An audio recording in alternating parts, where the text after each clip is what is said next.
guys, welcome back to the Money Is Show, and this week we have a special guest on the show all the way from my favorite town in America called Franklin, Tennessee. If you've never been there, you got to go.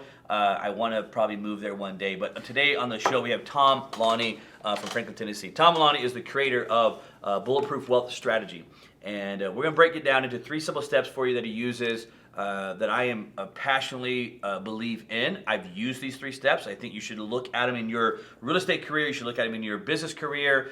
You should look at them for your part of your life legacy as you build it out. And one reason that I love working with Tom and I want to have him on the show is there's a lot of people that talk about this that are great at their job. But Tom, if you ever see those people that have like a doctor that has like all these letters behind their name, Tom is one of those guys that has the most amount of letters behind his name, especially when it comes into what we're going to talk about today in the Bulletproof Wealth Strategy, the financial world, the insurance world. He has all those letters, like the whole alphabet behind his name. So on that note, from Franklin, Tennessee, Tom Laune, appreciate you coming on the show. Thank you, Andrew. I really appreciate you bringing me on. Yeah. I'm really looking forward to talking with you. Glad to have you on. And it's a super cool topic that I love to talk about because it's a very eye-opening financial road that you kind of have laid out for people that a lot of people just don't even know that it exists. A lot of times when you think about a financial strategy, we're thinking about stocks and mutual funds and a piece of real estate that make up our pie, if you will, right? And not saying that those are bad, but it's just a unique way that you go around setting it all up, per se. Is that a good definition? Absolutely. I think the word that comes to my mind is thinking about who is really in control, right? Yeah. And when you're looking at the stock market, when you're looking at the normal way that people do things, they're taking that control and giving it to somebody else. Yeah. And what I'm trying to do is really help people understand how to bring that control back to the actual person. Yeah. I know that we're going to go over these 3 steps that you've kind of created to simplify the process of Bulletproof Wealth Strategy. But before we do that, I want to kind of take a step back because I think that it's important for the viewers to understand where this strategy came from. And the reason I say that I think it's important is a lot of times you may have people that create a strategy or an idea, and it's just based off of an idea. It's just based off of, I think this is a good concept, right? Yours kind of came from an actual real life experience that you saw, you lived through and thought, oh my God, I need to actually help people to go do this, which I think gives it a lot of credibility. So before Bulletproof Wealth Strategy, you were in the, I'll say the entertainment business, the musical side of the business for years. And there were some huge names in the industry. Kind of back us up and tell us a little bit about how it all came together. So I was in the music industry for 29 years, and I was an engineer and producer. So the thing that I actually did was I was the behind-the-scenes guy, and I ran those giant consoles that you would look at and go, oh, that looks like an airplane cockpit or like something. Star Wars looking exactly. thing. So I was the guy, really. The truth is, I was trying to make the artists look their best, and I was trying to make the artists bring their vision out that they had, and oftentimes get them to a point of exceeding what they thought they were even capable of in terms of their songwriting, their sound. I can't tell you how many times I've played a final product for an artist and they've said, man, I had no idea that I could ever sound that good. I sounded that good. Yeah, exactly. And so it was really a great career. Of course, that career relies 100% on your hearing, right? It is all about just listening and trying to paint with sound. Really, that's what you're doing, is you're coming up with small nuances of how loud is the hi-hat, how loud is the kick drum, how loud is the guitars, how are they all playing together, balancing off of each other. And so without that ability to paint like that with sound, you really can't do it. So towards the end of that, I started to experience high-end frequency hearing loss in one ear, and I was not able to do that. Thankfully, and I mean, I'm so thankful for this, but 20 years earlier, I had a financial advisor say, hey, you know what? You're making a really good living in music, using your ears, you need to protect the ability to earn that living. And so he set me up with a disability policy that was specifically on my hearing. Yeah. So I was so thankful. Now, I kept that thing in force, mind you, for 20 years. And eventually I had to use it. And when I had to use that policy, I could have just quit working and it would have paid for life. It would have just paid forever, because it was back in the day when they sold these things called lifetime extension riders, which is like, they don't even have those anymore, but I bought one. And I could have left that go, but in reality I thought, you know what? This has been such a huge impact on me. That's when I decided to go back to school, you know, and get all of these financial designations that are all of the alphabet soup behind my name now. Yeah. So just for your audience, I'll tell you, I'm a chartered financial consultant, a chartered special needs consultant, and a chartered life underwriter. So, and I'm working on a retirement income planning designation as well. So there's a lot of financial education I have, and a lot of times, Andrew, people skip that part of it. For some reason, they think, hey, I'm just going to go start trying to do this before I really learn what I'm doing. And I kind of did it all different. I spent 4 years just, you know, taking massive amounts of tests, you know, and going through all of this stuff to learn what I was doing before I created my Bulletproof Wealth strategy.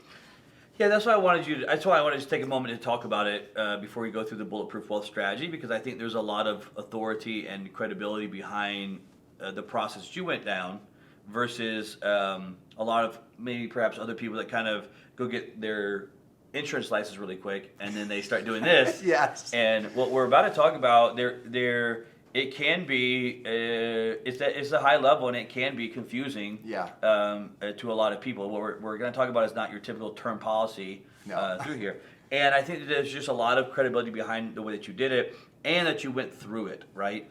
Me and you were talking earlier, I traveled and spoke forever, and I realized somewhere along the line that, man, if I lose my voice, I will not be able to make a living with what I'm doing. And I went and got a vocal disability insurance policy. Mm-hmm. Thankfully, I never had to use it, but it did give me an absolute peace of mind that if I lose my way to make money, I will be able to continue. Now, that's not what, if you're listening, that's not what we're going to spend all of our time on, but it just kind of tells the background story of how it all came about. So, you work in the music industry, which is probably why you were somewhere close to Nashville during that time. Yes. It kind of tends to be a hub of music there. Yeah. And you lose the hearing, you go through the disability, you go back to the school, you get the degrees in the financial world, and along that road, after that road, you start the Bulletproof Wealth strategy concept. All right, let's now break that down to understand what it is and how it works. I think you said there's three steps to it. There's really just 3 parts to it, and the first part is protecting your ability to earn a living, because frankly, if that breaks down, then everything else goes. People don't realize that that is the foundation. Yeah. If you cannot earn a living, you're not going to be able to make any of this other stuff work. So I try to protect people at the highest level possible, and the first step is, do you have disability insurance that if something were to happen to you and you couldn't work, that you would be taken care of? And by the way, that is tax-free.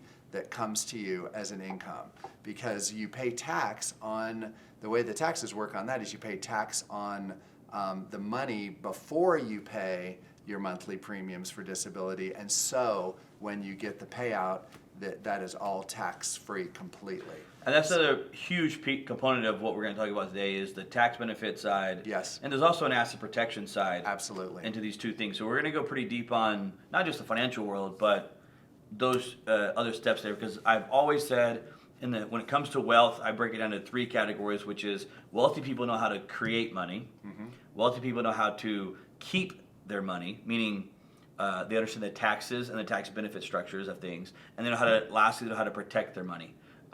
When you find a wealthy person, they can talk to you about those 3 things over and over and over again, because those are the 3 pieces of the pie to understand money. You'd have to understand how to create money, you have to understand how to keep money, and you have to understand how to protect money. One reason I love what you do is because it hits all of those. Yes. It really does hit all 3 of those, right? Yes. And this first kind of component here, the disability side, if I'm just a viewer listening right now, and I'm going to throw example to you perhaps. If I'm a viewer listening and I'm thinking, okay, disability, hey, that does kind of make sense.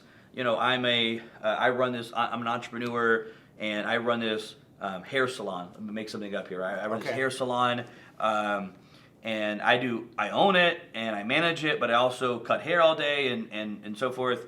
Does that type of entrepreneur need a disability insurance? Yes, because if they are actively doing something, then the only type of income that you cannot protect is pure passive income. Right. Where you're not doing anything and the check's coming in the mail whether you work or not. Well, let's talk about that then. What about a real estate investor, right? We have a lot of real estate investors listening. Mm-hmm. If they're out there flipping houses, they're wholesaling, etc. Yeah. Can I just tell you, Andrew, that one of the myths is that wholesaling is passive. Wholesaling furthest thing. It is the furthest from the truth, man. I mean, it is like you are actively You're a hustler. Hustling. Yeah. Yes, you're hustling. So yes, that income, all those you would want it. Absolutely. Yes. Yeah. Those people need to work. The only type of income that cannot be protected is, let's just say, if you are in a syndication and somebody else is GP and you're just a minority LP and you are doing nothing other than just putting money in, somebody else doing everything, that income would not be able to be protected through a disability policy. Gotcha. They would just take your passive income minus your active income, and that would be showing what it would do. So from your bulletproof strategy, steps kind of phase one, if you will, is set up your disability insurance. And in a broad stroke, 99% of everybody out there needs a type of disability insurance. Yes. You are proof in the pudding, which is how you got started. Yes. Without that, you wouldn't be here today teaching this. But you need that disability insurance. From when I had mine, it really wasn't that expensive. From my perspective, I mean, it's all relative to everybody that's there, but it wasn't a super high end. It wasn't like some $1,000 a month type of product that I had, at least when I was doing it. But that's a disability, and it kind of pays you on a monthly.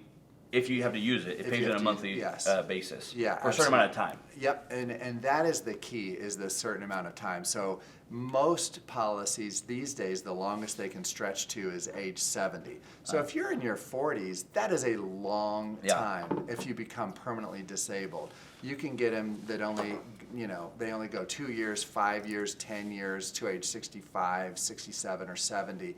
But the reality is that what we're trying to guard against is long-term disability. Short-term disability is a whole nother topic, and it is really from 0 to 6 months, and that is not what I do at all, because I'm looking for the long-term. You need to have like a savings plan to cover those first 6 months. It's like a nest egg. I'm not 100% in support of everything that Ramsey talks about, but one thing I do agree is that you should have that 6 months in reserves, setting aside. Yeah. And that's about anywhere you're in life. You should kind of have that money liquid and available to you at a quick notice. And that's really what the 2 to 3 month disability process is really for. What you're talking about is that legitimate, God forbid you got in a car accident, you lost your hearing, whatever it may be. Yes. All right, so this is kind of phase one of it, which a lot of people never even look at. And that also gives you a massive peace of mind. I think it's the one thing that people don't think about and understand until you have it. It just gives you a legitimate peace of mind at night when you go to sleep. Yes. Know that your family and so forth, you didn't pass away, you're still here, but you just no longer do what you were doing, but the bills are paid for. Yes. All right, what's step two? Step two is, I call it my option strategy. And what that does is it captures your insurable interest. So this is the thing that people don't understand, and it's a really eye-opening awakening here when they finally get their head around this. But the reality is that you can only buy so much life insurance. And the amount you can qualify for is based on your age and your income. Okay. So the older you get, the less amount of insurance that you can purchase. So as a young person, let's just say you're below 40. you can actually purchase quite a bit more, and as you age, that amount goes lower and lower and lower. Okay. So what I try to do with my option strategy is capture somebody's ability to own the product in the first place. And I do that with what's called a convertible term insurance policy. So sometimes we start with part convertible term, part whole life, which is the third leg of this stool, depending on how somebody wants to structure their plan. And also, the option strategy is largely determined based on what someone's risk profile is. So if somebody has 5 kids and their wife is a homemaker and they're bringing in all of the income, I call that a very high risk profile individual. And if they're single with no kids, they're a low risk profile. They don't need as much of their income replaced. So one of the things that I love to teach people is, why do you need life insurance in the first place, or why do they allow you to buy it? For example, if you had a $20,000 used car, you cannot go buy a $200,000 auto insurance policy on it, hoping that if you run that thing off the road, you're going to be able to go get a nice, high-end Tesla. It just does not work that way. Right. You can only insure something for the value of it. So in life insurance, what they're keying on is your income.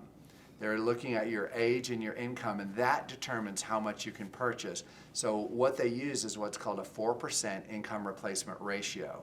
And that means that if you, for example, were earning $200,000 a year, Okay. then $5 million of life insurance paid to your spouse, if she went and put that in Edward Jones or someplace and said, I need a conservative 4% return, that would replace that $200,000 income.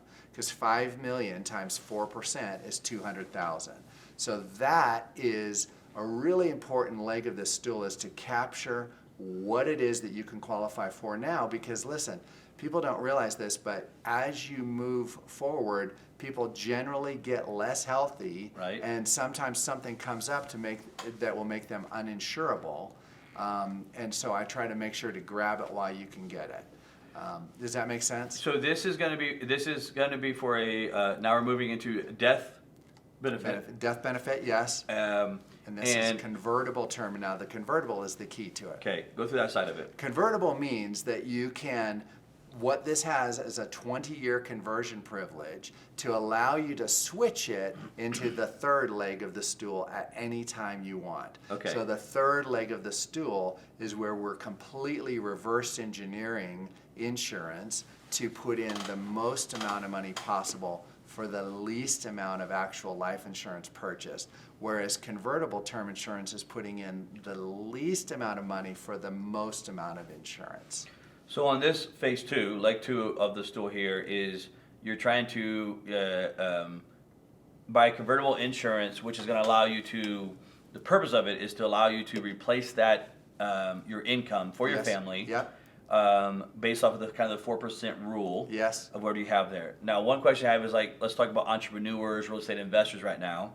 A lot of times entrepreneurs, real estate investors try to live that their income is showing the least amount of money possible Yes. on their tax return. I know they Right? do. I know they do. Yes, So- they use that bonus depreciation. Mhm, They mhm. try to get the cost segregation study going, and they Yep. try to get this thing down to I Donations make and- no money at all. Maximize as much as they can. And so here you have this person that he's only showing 50 grand a year Yes. of income. In Right. reality, he's doing way more than that. How does that, for him, does that mean that he can only get the 50 grand on the insurance? No, because what I go on for this amount of money, what the insurance companies will allow me to use for real estate Okay. investors is your gross income minus your business expenses. So now I will tell you, like in the world of wholesaling, sometimes their gross income is like, $1.2 million, but they have $1 million of advertising expenses to get the cards in the mail, to buy the spots on Facebook, Right. and to do all of the advertising that they do to make their business really run.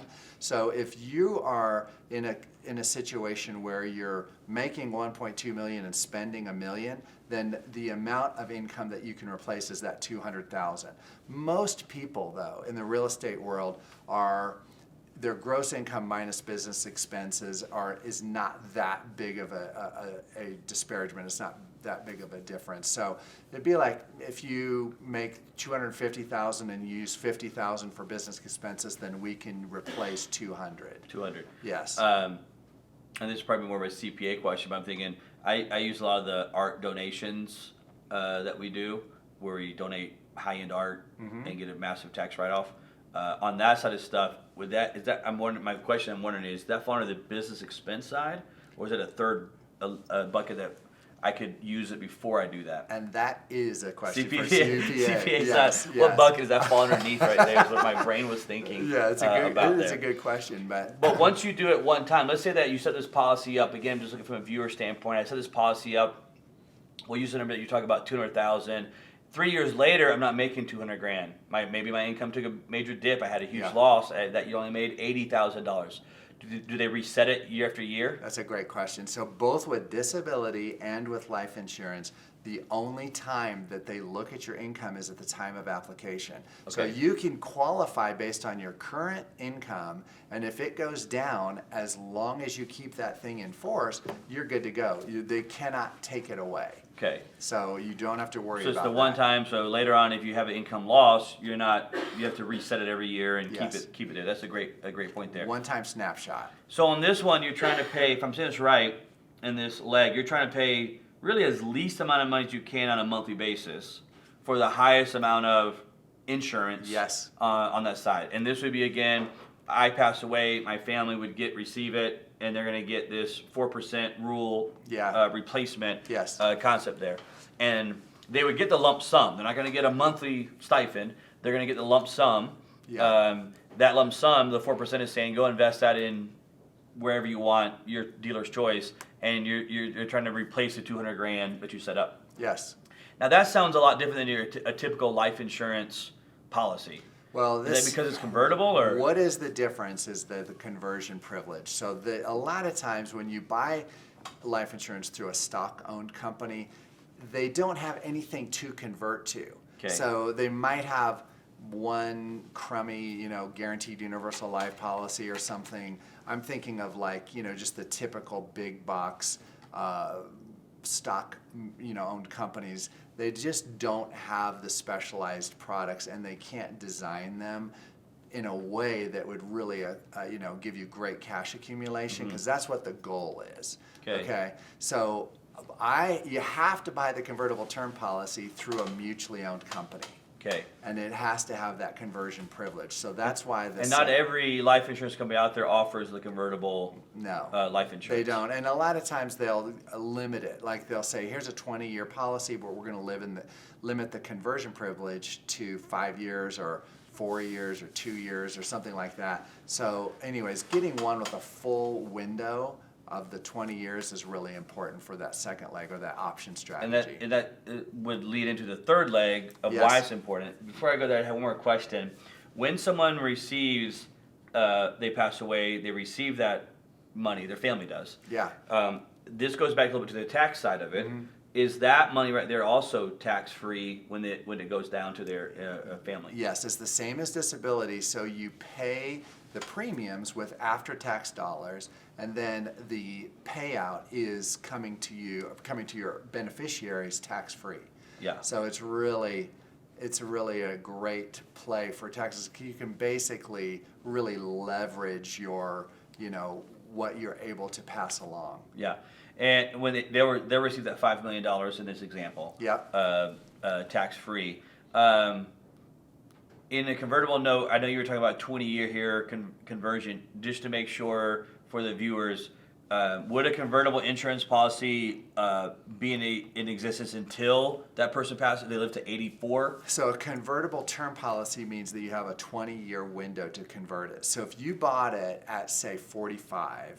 Then you would have till 65 to convert it into a different product. So you only have that window to do it. The reason we do that, the reason I do it, is because every single person asks me, hey, what happens if 5 years from now I'm loving this whole concept of cash accumulation and the benefits of doing that inside of the whole life type insurance, what if I want to add more to it? Well, the thing is, this second leg of my stool gives them the ability to create a bigger policy in the future without having to go back and be re-underwritten medically. Okay. That's what makes it so so now they cool. can be older. Yes. As well. Yes. Okay. And I think last question I have on this one is, if someone, and maybe I should do this after phase 3, but my thought is, if someone got to phase 1, phase 2, and they stayed at phase 2 and never did phase 3, is there still benefit in doing those first 2? Yes. Well, for one thing, there's always a benefit in phase 1. That's a disability protecting your income. Right. Phase 2 is protecting your family for a limited window of time. So, for example, if you have young kids that are 2 years old, after the end of 20 years, they're going to now be 22 and be out of the kind of nest, so to speak. So that's even in and of itself, if you didn't do anything else, that would protect your income for the time that your kids were young. Mm-hmm. So there is a benefit there. And is a convertible, is it taking more of the form of a whole life type policy versus a term? So the convertible is a option on the term policy. So you can buy non-convertible and convertible term insurance, and what that means is that you switch it from one type of policy to another. And you also, by the way, get a credit for your last 12 months of premiums that you put in when you do that. So if you had a $4,000 a year term policy and you were going to put it into a $75,000 a year whole life policy, then they're going to give you that $4,000 as a credit when you do that conversion. Does that make sense, Andrew? Yeah, because obviously, just from a viewer's perspective here, when I hear the word term, I think it doesn't cost a lot of monthly money. The monthly is low, right? Like I remember for a while I had a $1 million term policy, and just where I was at age and so forth, I think it was like, I don't know, $150 a month or something like that. Yeah. Is where I was with it. And then in the past, I've had $1 million whole life policy, and that was more like ballpark. Remember, it was like maybe $1,000 a month. Yes. For $1 million whole life, right? And there's a lot of advantages, disadvantages to both of them. With what this convertible is it more along the lines of the term side of like the $150, or more like the whole life of $1,000? It's more like the term side of $150. In fact, the difference in cost between a convertible and a non-convertible term insurance is almost nothing. It might be $154 versus $150 to add this really cool feature to it. But it is based off of income. It is still based off of income. That's how you can determine how much your death benefit is. Because if I remember when I got my term, this is a long time ago, but when I got my term, that was not based off of my income, I don't feel like. Well, that is where a lot of people go, oh, just do 10 times your income and you'll be fine. That's not how I do it. I do it on an income replacement basis, and that's how the insurance companies qualify you. Yeah. So however much income you make, like for example, Andrew, somebody making $100,000 cannot go buy a $40 million policy. Yeah, no way. It's just not possible, because they say, no, that's over the amount of income that you need to replace if something were to happen to you.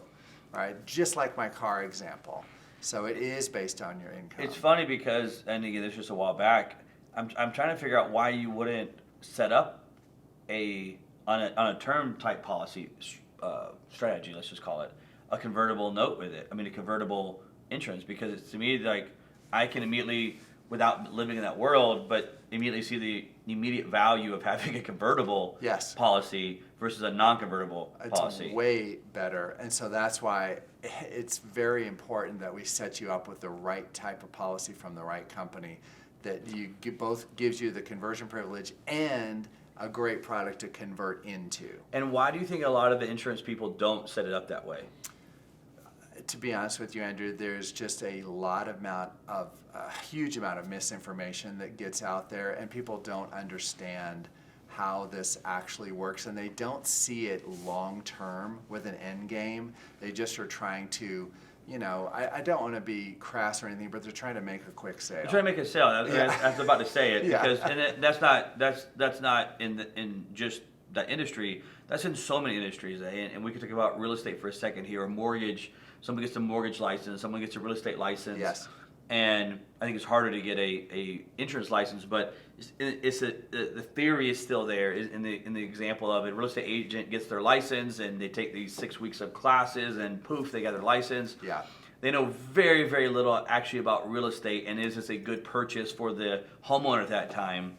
But they're out there selling houses because they have a license now. Yeah. And kind of the same world in mortgage side and so forth, so on. And I think insurance kind of also has that same thing where sometimes I'll see my buddies, get their insurance license, and the next thing you know, they're on Facebook telling everybody why they should have a policy. I'm like, where were you for the last 20 years if it was so important, Right. You just got it, and now you're trying to, push it off to everybody. Right. But I like this convertible insurance because just in business in general, I like flexibility with what I do. And, I'm thinking back when I had the term, there was no flexibility. It was pay this or you have insurance, or pay this, don't pay this, and you don't have insurance. And I had no convertible side to it.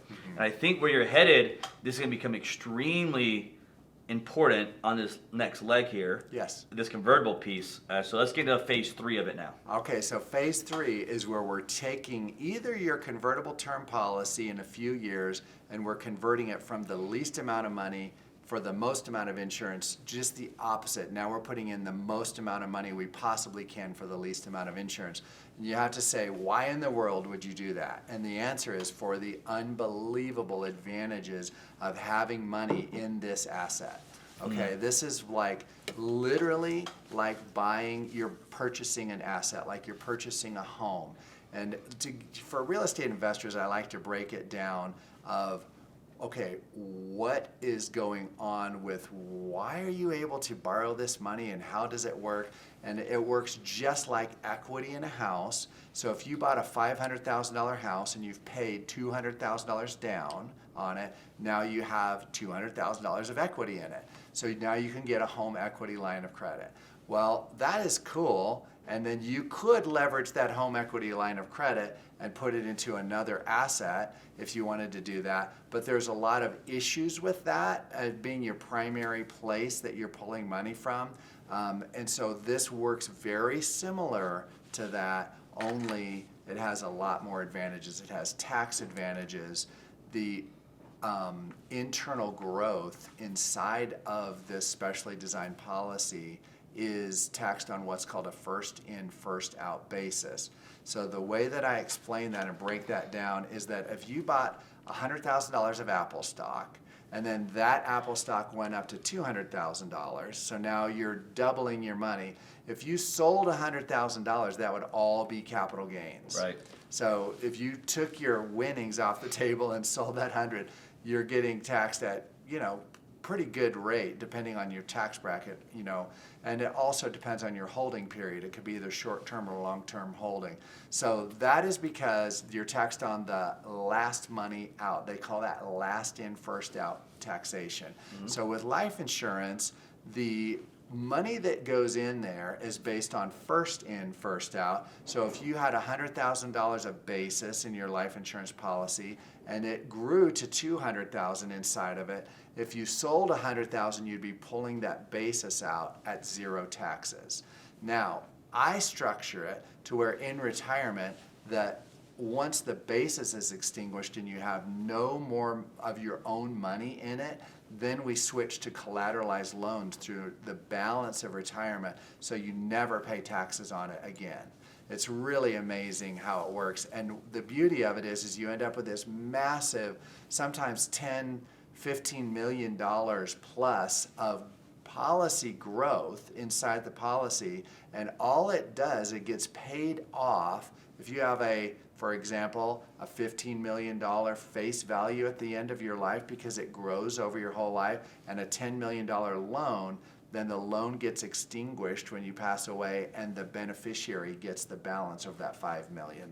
Does that make sense? So it all works perfectly. Yeah, this is moving into the people call it infinite banking. People call it bank of you, Yeah. banking on you. There's a lot of different terms here. Yes. Is there anyone that you kind of lean into, or? Well, okay, so I'm an authorized infinite banking practitioner, so definitely I feel like they have the most legitimacy. I personally have issues with Bank on Yourself because it gives you the impression, reading that book gives you the impression that you're borrowing your own money. Okay, and that is where people get confused on this whole thing. Okay. Is you're not borrowing your own money. Like, think of it back to a house, Andrew. When you take a home equity line of credit, are you borrowing your own money from that equity line? No, you're borrowing the bank's money, Right. and they're collateralizing the equity in your home to allow you to have a line of credit to be able to borrow their money at a very favorable rate, okay? Right. This is the same thing, only you're borrowing against your money. It's the equity from your policy is what is utilized. Now, why is it so cool? Is because it goes up every year, compounds and grows every year. It just keeps going higher and higher. And your line of credit increases every year. Every time you put money in, your line of credit goes up. And usually the way that I structure these deals, by the fourth year, it takes a little time because you're essentially starting your own banking, really your own privatized bank is what you're starting. But by the fourth year, if you put in 50 grand, for example, that increase inside your cash value goes up by more than 50 grand. So you're essentially then every year you put in money, it's going up by a larger amount than you put in. And it goes up crazy. By the 20th year or so, you're usually doubling your money that you put in. So if you put in 50, it might go up by 100. And then it just keeps going from there. Every year you put money in, your increase is compounding.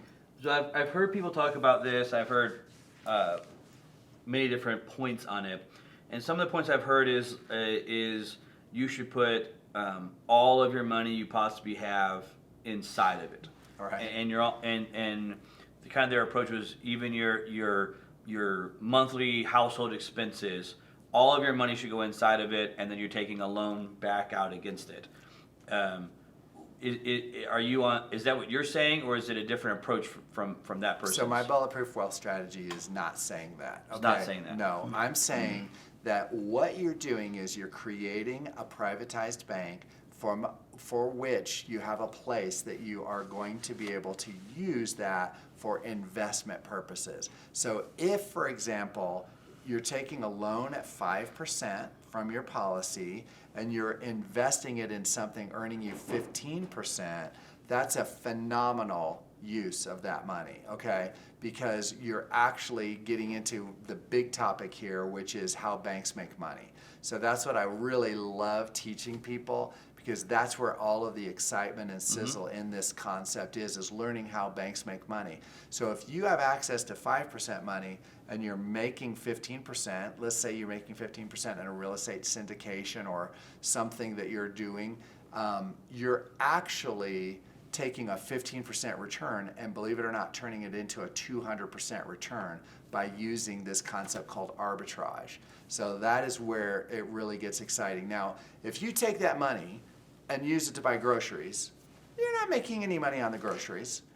That does not make sense to me, because now you owe back the loan at 5%, but you've spent it on something that was consumed, right? So I don't recommend to my clients to take trips around the world, although they could do that with their money if that's really what they want to do, but realize they're going to have to pay that back because they took a collateralized loan from the insurance company. Just like you do on a HELOC, you can take $100 grand out of the home equity line of credit, and you can go on a vacation with it. The bank's not going to stop you, right? But you still owe interest on that money, the $100,000, because it wasn't $100,000 cash in the bank. Right. It was $100,000 of the bank's money that they gave you collateralized against your house. Yes. Therefore, you still owe them their interest rate off of that money.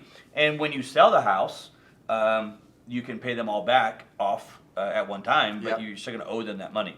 Totally. So, and that was one of the things that when I first started playing around with this, I got really kind confused by. Yes. Because when I first got into it, I was looking at it thinking, man, if I put like, I remember they were trying to get me to put like, I forget what it was, but it was like 95% of all income that comes into my plate, if you will, Right. to stuff it into these different policies and then take loans out against it, like you're talking about. Right. And they're like, okay, so if your yearly expenses, making a number here, if your yearly expenses are $120,000 a year, then you'll take a loan out for 120 and use that for your monthly expenses, but your money is still making money as it's in there, and it was just I got to the point where I'm like, it just seems overwhelming. Yes. For me to run a life like this and, Yeah. and move all these different pieces to go do it, and I'd have to have a full-time assistant who just did that. Yeah. And I don't think I'm making any more money now because I'm paying her plus all the interest back inside of it. I think your philosophy is a much cleaner approach to it, if I understand it right, which is you're really utilizing it for multiple things, but it sounds like a big focal point is using it for investing purposes, Right. not a lifestyle purpose, if you will. Right. So small business owners, for example, some of the best money they can make is by investing in their business. Okay. Right. So they could take a loan from their policy, buy equipment for their business, and then make a huge multiple on that. Then they've got this, no problem, they've made way more money off of having access to that capital than they would have if they didn't have that saved up or they just didn't have that bucket. And oftentimes with business owners, the thing that is so cool is they usually have liquidity events happen where they sell a portion of their business or they sell something, and then they can just pay all those loans back at once. And in that note, when you're borrowing money against it, so let's say that, let me give you an example here. Let's say that there's $100,000 of available line of credit, let's just say, call it that I could borrow from the life insurance. Sure. I borrow the $100,000. That's a loan, right? And I owe the insurance interest on it, and Yeah. let's use the interest rate of 5% Okay. that I owe back to the insurance company.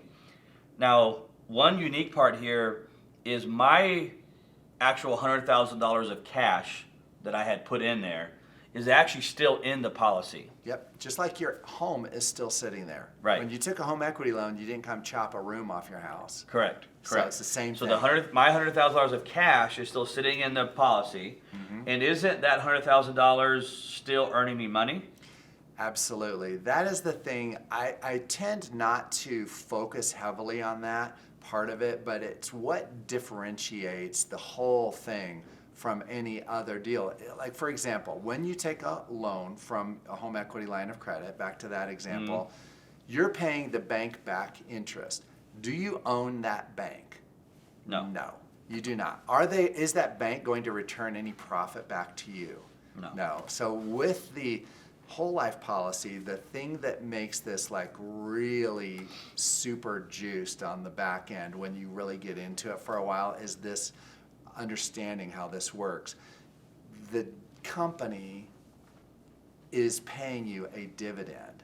And what is the dividend? The dividend is a return of profit of the company, okay? And so you want to be with a great company that has a great track record, right? And so there are some of these companies that are around 175 years plus, and they return this profit, and it only works with what's called a mutually owned company. So the guy who came up with this, like 20-something years ago, is named Nelson Nash, and he came up with this concept of like realizing, oh my gosh, I'm a part owner of the company, I'm gonna get a dividend, and I can put my money into these investments. So what that ultimately does is it feeds that compounding.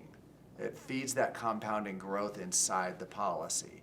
And we just take that money and roll it back into your line of credit. Every time they pay a dividend, it just increases your line of credit. So your line of credit goes up every year, and it primarily is doing this both from new capital injection and the dividend being paid. And so I don't know if we can break it down this way, but in a broad stroke, in a high level example here, let's say that I borrowed this $100,000 that was given to me by the insurance company as a equity line of credit, if you will. Yeah. And let's say I'm paying them back 5% interest. My $100,000 is still making money from the payout dividend standpoint. Yes. That's there. And I have heard in the past that those dividends can be anywhere from 1 to 4%. Yes. Ballpark. Just they're going to float. It's not a guarantee. No. It's a floating number there. But is that in from a ballpark standpoint? Is that about how it sounds and feels? It does, yeah. So I would say realistically, you might get into the 4% dividend late into the policy. Okay. So the larger the balance is, the bigger your dividend's going to be. Okay. And it takes a while to get this money built up. Uh-huh. This is not a throw $1 million into a policy in 1 year type strategy. You have Okay. to dole the money in over time. Honestly, the most efficient way to get money in is annually, because there opens up a lot of flexibility when you put it in annually Versus monthly. versus monthly. With monthly, let's just say that you were doing, back to your example of $1,000 a month. If you were doing that, that will just be zapped out of your bank account once a month. Mm-hmm. If you're doing it $12,000 annually, you might have the option of putting in as little as $6,500 or as much as $12,000, and anywhere in between. So it gives you flexibility of funding, so that you're not having to just have a hard number that you're hitting. Like, I always create flexibility in these policies. Mm-hmm. So a more typical design would be, say, okay, you have a $30,000 minimum and a $52,000 maximum, for example. And then you have $22,000 a year that you can put in or not put in, depending on, you know, how well your year went, what your liquidity is looking like at the end of the year, or when the policy anniversary comes. So that's why I like annual, okay? Because it gives you more flexibility than monthly.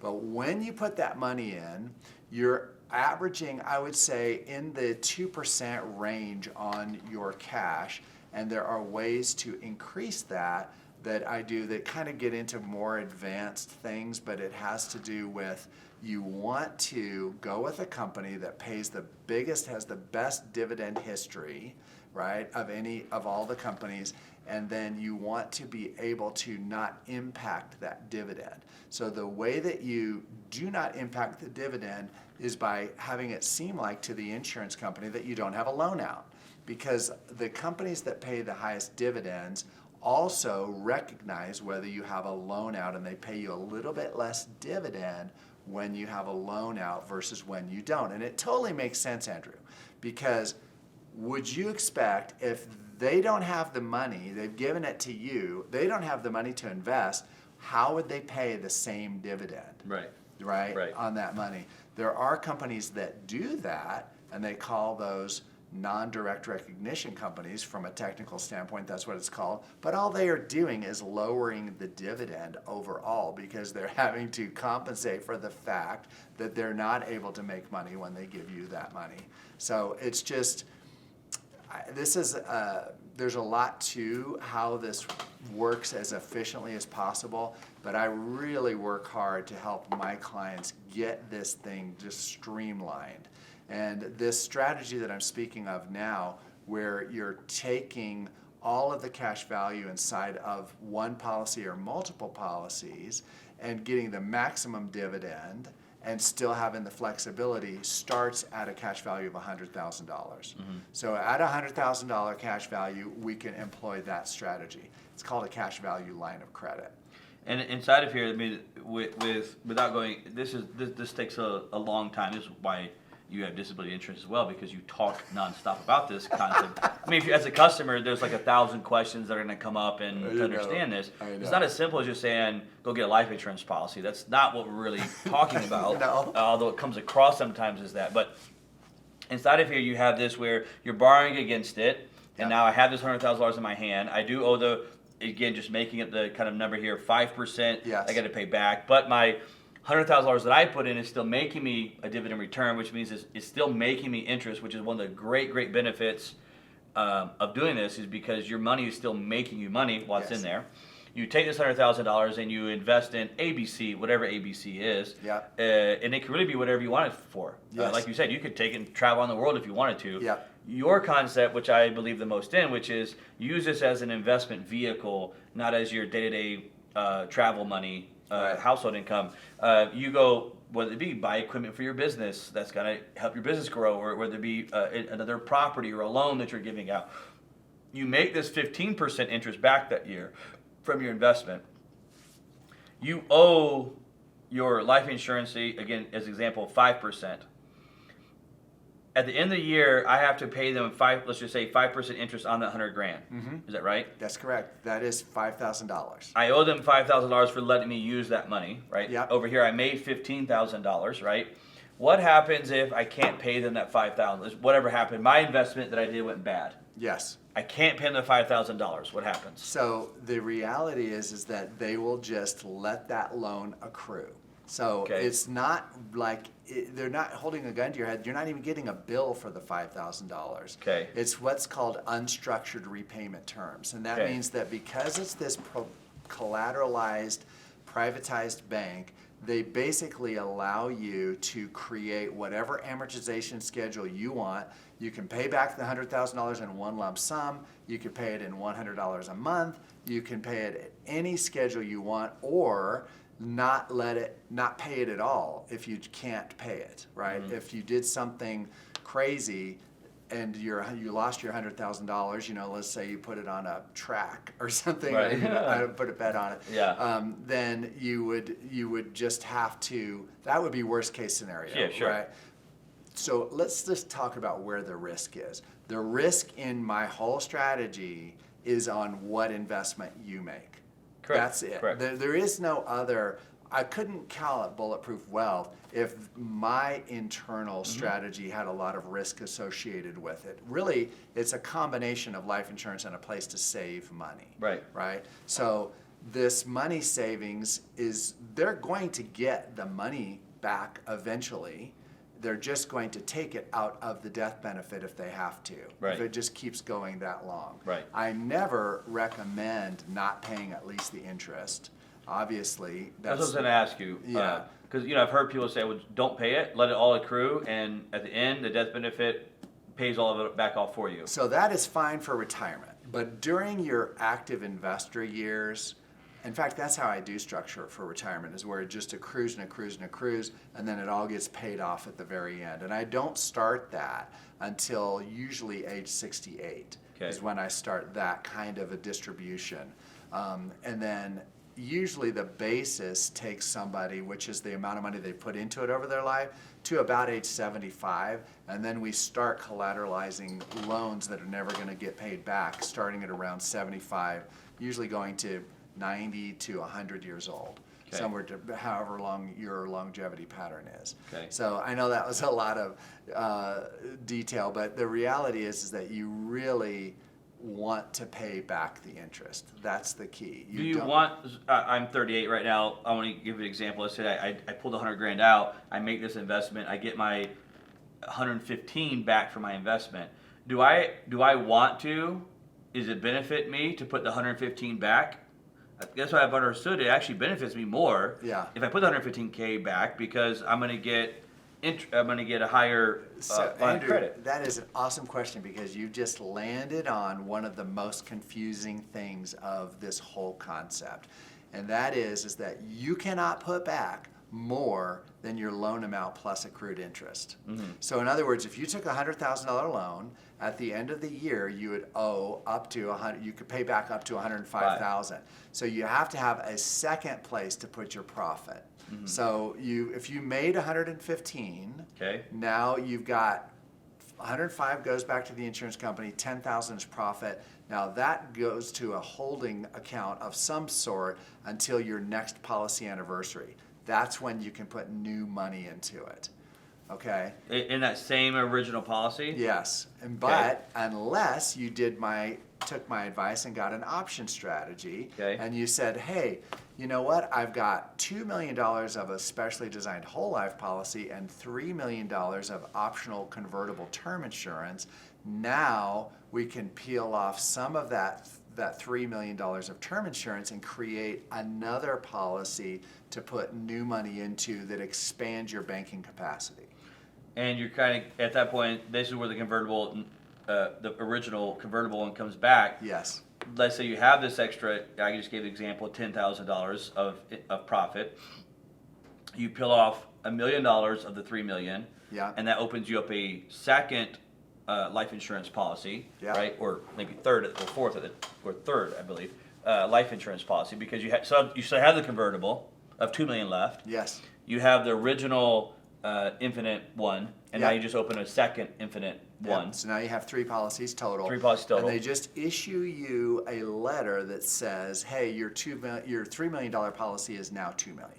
And the reason that's important to get the convertible is if I got the convertible, let's just say at my age of 38, and I ended up wanting to now at 52 open up another infinite banking policy because of the income that I have, I'd have to go through another set of tests and everything else, but now I'm 52 versus 38. Yeah, and you would qualify for less at 52 than you did at 38 by a large margin. Yeah. So you locked in the amount at your highest income multiple years. You locked in the amount of insurable interest that you have.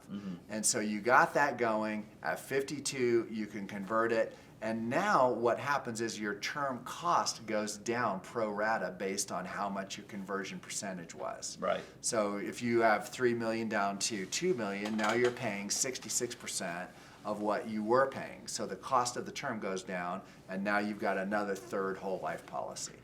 It really works great. And this is why people have multiple policies. Is one reason is because you can only put back in the policy what you borrowed, Yeah. plus whatever interest you owed. Yes. You can't put the 115 in. You can only put in that example 105,000 in Right. into the policy. That 105,000 now, the $15,000 profit is a taxable amount of money. It is that I because have. you made that in the real world, I call it. It wasn't inside the policy. Correct.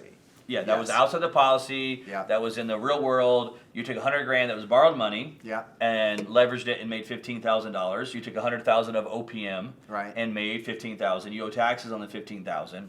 I would suggest you contact your CPA and see if that $5,000 in interest could be deducted. So you may only owe tax on $10,000 of it. There's Yeah. a possibility there. But when you put the 105 back into the policy, whenever you eventually death benefit kicks in, that money has grown because keep in mind your original 100,000 was still growing that entire time in there with the dividends that were there. All that money is the tax-free side that comes out on the death benefit side. Yes. Am I saying that right? Yes. So the money that you put in grows inside of the policy, accumulates on a tax-advantaged basis. The way that I do it, you never have to pay taxes on it. And you have a death benefit that's there all the time, and that would be passed along tax-free if something happened to you. I think, Andrew, one of the things that we really need to think about or touch on is why people really need to look at this from a creditor and predator protection Yep, standpoint. I was about to go as there well. with you. The asset protection side of it. Yeah, asset protection side of there is huge. Mm-hmm. So the way that works is that if you have, let's just say you have $1 million now built up inside of there, and somebody were to come after you. Now, the thing I want you to understand is that this is based on state by state. Every state has different rules. Yeah, it's all a little bit different. So I go through my clients and show them exactly what state they're in and what the rules are when we get started. Now, for Tennessee, 100%. I'm 99.9% sure for Utah, where we're at now, it's 100%. I know Florida was 100%. Florida's 100%, no problem. I know the worst state is California. You don't say. I don't do, say. yeah, I do know that. Unfortunately, it's just not great there. And what you're referring to here is, let's say you have $1 million of cash value Yes. inside this insurance policy now yeah. that's there, and a creditor comes after you for a judgment, a lien, whatever it may be. Right. They're coming after you for money, and in a lot of these states, let's use Florida and Tennessee because we know these two for sure. Right. And Florida and Tennessee, my $1 million inside of that cash value, face value, it's $1 million of cash sitting as life insurance is untouchable. Right. Even if I only owe 200 grand to this creditor, but I had $1 million inside there. That $1 million by state law is protected, and they cannot come after that $1 million. Yes. Even though I could stroke a check and pay off their entire judgment, that's irrelevant to the point because that $1 million is protected. Yes. Much like 401k money, for a lot of examples, Right. it falls in the same category. Life insurance has these laws that hyper protect a lot of it. That's why I love Florida, is because there was a no limitation. You could have $10 million cash value in there. There was one of the states that put no limitation on the cash value. And then they even went a step further in Florida, and even if you passed away, the inherited money that came down to your beneficiary was also 100% protected. And they couldn't come after any of the beneficiary money either. I'm assuming that's probably a state-by-state thing as well. It's a state-by-state thing. So that is the thing. Insurance is regulated by the state. Yeah. And that means that there's very high degree of variance between what one state will do and what the other state will do. And sometimes it depends on who the beneficiary is. If the beneficiary is a spouse, then they give you 100% protection. I don't have every state's laws memorized. It's difficult to do that. But I do have a resource that I go through with everybody and show them what they're able to do. I think there's a great benefit in the life insurance side from the protection side, from the cash value side, as well as and the unique thing about this one is, if you think about it, the kind of unique part is the cash value side, you could have $1 million in there, go borrow against it. Now you've got $100,000 that you can go invest, but your $1 million is still protected on this other side over here. So a lot of cool value on the asset protection creditor side of it. Anything else on the creditor side that's unique? Well, that we've touched on the main point, but just the creditor and predators cannot attach that. They can't come after it. So it's awesome, especially for real estate investors. Yeah. It really is. Small business owners too, because someone could slip and fall on some business owner's property. They try to sue that business owner for everything they were. Well, if they've been structuring their finances in a way that they have a lot of money in there, they can't get it. Yeah. It's off limits to them. Again, I did it in Florida, and it was a brilliant strategy that was part of and still part of my portfolio. Is having that there. So, and again, on the tax side of it, the tax advantage that I've always found from the life insurance side is, in a roundabout way, it's like I'm creating a Roth outside of a Roth, right? Well, most of my clients are phased out of being able to do Roths. Okay, so you have an income phase out on Roths, and then there is the possibility of doing a backdoor, what they call a backdoor Roth conversion. But the reality is that, yes, it's really similar, but not exactly the same as a Roth. It's tax advantaged, I say, rather than tax-free money when you distribute it. But I set it up to be tax-free in retirement. Right. So but you have to pay the money, tax money on your income before you put it in your policy. That's why it's the same as a Roth. Because that's what a Roth is as well, right? When you put the money into it, you're going to pay taxes first and then put the money in. Yes. Right. One difference, the Roth is there are ways inside the Roth that you can invest the money and then bring all the profit back in a tax-free manner. But on this one, in a Roth, you're able to put $6,500 contribution, $6,500, $7,500 a year into it. For this one, you could literally put, and that $6,500, remember, you've already paid taxes on it. Right.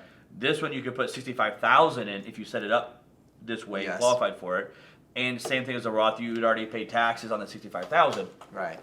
That $65,000, you can now make the profit you're making inside of the insurance is the tax-free.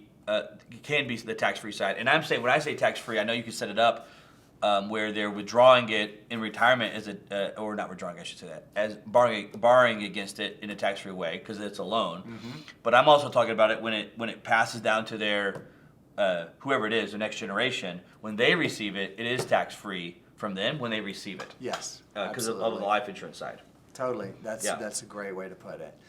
So I would love to share with you how I actually used it myself. Would that be something that might be helpful? Give me an example here. Yeah. So Before you do that, Yeah. just there's so many questions that are going through viewers' heads right now. Where's the best way for them to get more information? You can't do all this in a podcast. No. How do they get more from you? So I've done a super simple thing here to help people understand this better. I've created a privatized educational series that helps people learn how this works. You can't get it through YouTube or anything. You just go to my website, which is stressfreeplanning.com, put your name and email in, and boom, you get access to this video educational series that is me explaining all of this, ad infinitum.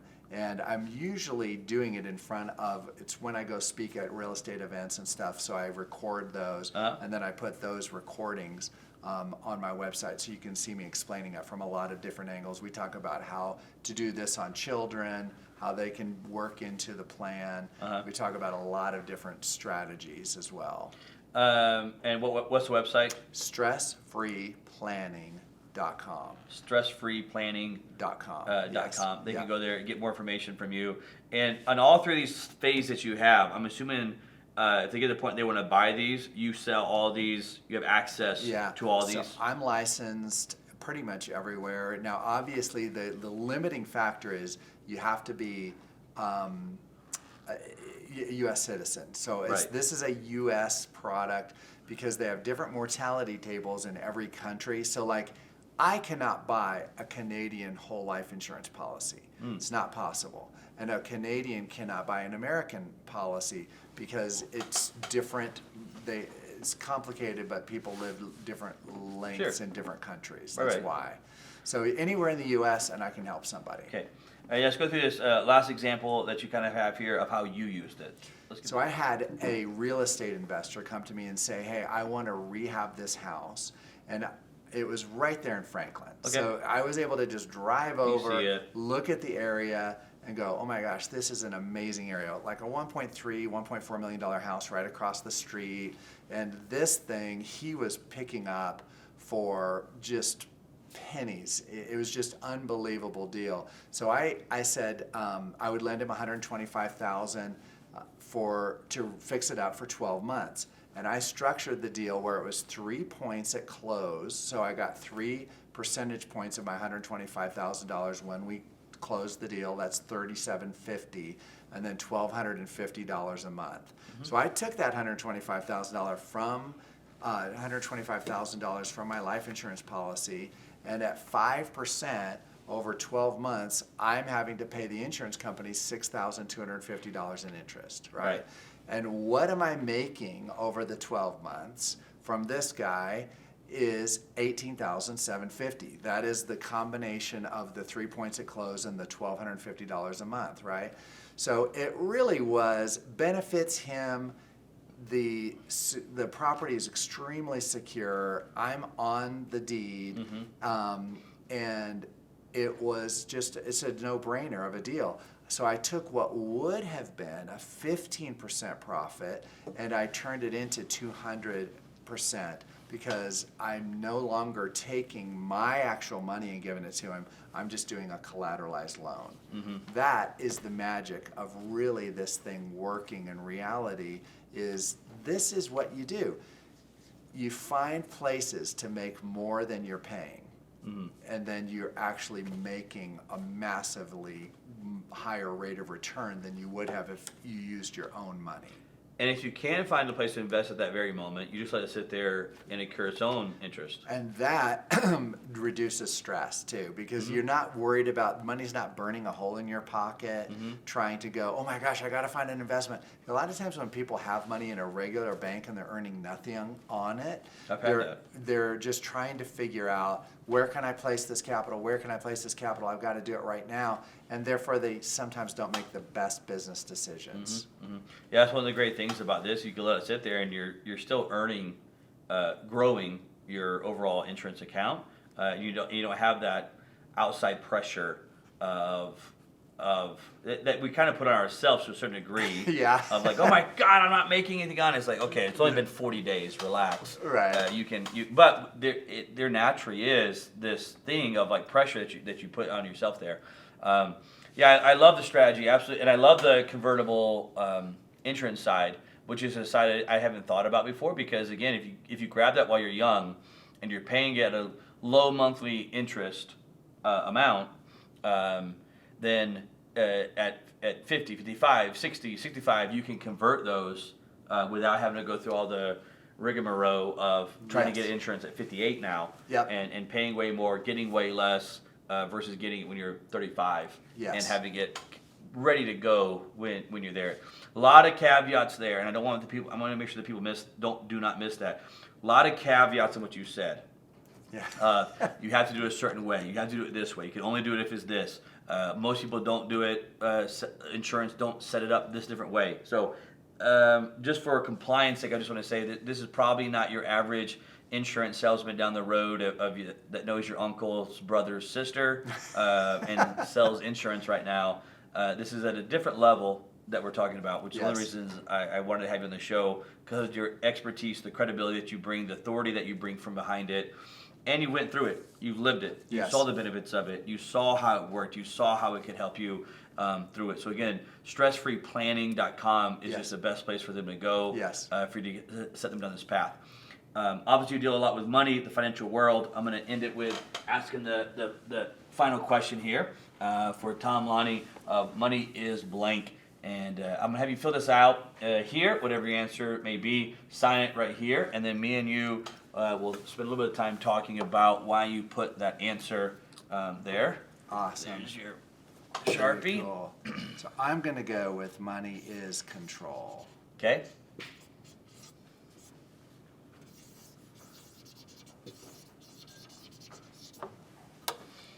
There you go. All right, here we go. Tom Laune, it says money is control. Money is control. Yes. Let's talk about why you put money is control. What does that mean? I try to put people in control of their money, and I want to be in control of their money. And this is a way of being in control of your money. Mm-hmm. So it is so important to me to not cede that control to a quote-unquote advisor that is going to just, you're now what I call smoking hopium, right? You're hoping that guy... smoking hopium is a good one. You're hoping that guy that you're giving all of your money and control to is going to help you make it through retirement. Right. Or help bring you to your goals.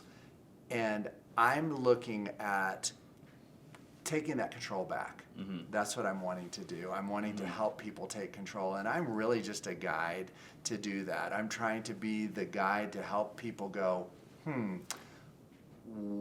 how can I control my money? Mm-hmm. And this is a vehicle to do it.